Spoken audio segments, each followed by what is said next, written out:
Another beautiful day for boxing and yet another great main event fight. Gervonta Tank Davis with yet another legendary performance KO victory over Frank the Ghost Martin. Now, big credits to Frank Martin. He has no reason to hang his head in shame.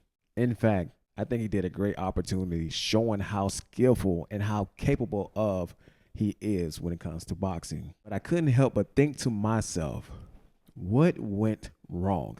For the first 4 or 5 rounds of the fight, Frank Martin was easily coasting and looking pretty good against Gervonta Tank Davis. But it's sort of kind of like he hit a wall, and that was the beginning of his demise. Now, a lot of people see Frank Martin losing in the ring, but I like to look at things a little bit more differently. I think Frank Martin lost before he even stepped into the ring. In fact, I think he lost when he signed his name on that contract live, when he agreed to a rehydration clause. Now, in a nutshell of what a rehydration clause is, pretty much you're agreeing to only blow up so much on fight night. So to give you an idea of what Frank Martin could possibly been feeling, just imagine going an entire day and a half without eating or really consuming fluids. Then when you finally do decide to eat, you drink very little and eating very, very little. You're going to be tired. You're going to be weak.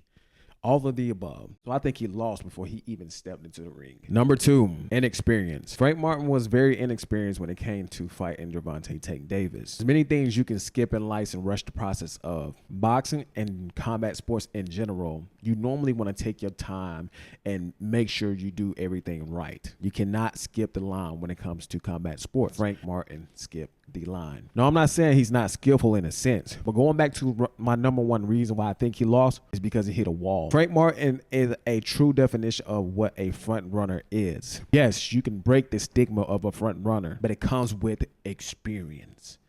And Frank Martin did not have the experience of doing that.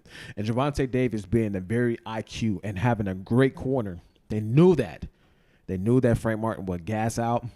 And Frank Martin was expending a lot of energy running away from Gervonta. And Gervonta Davis knew it was only a matter of time before he could be able to close in and shut the lights off. And that's exactly what happened. And number 3, Frank Martin didn't have enough power to make Gervonta Davis second think himself for coming into Frank Martin's range. Once Gervonta Davis realized that Frank Martin didn't have enough pop, which also goes back into number 1 and number 2. When a person doesn't respect your power, your night has got tremendously more harder for you. That's only 3 right now that I can think of. Y'all let me know what y'all think in the comments below.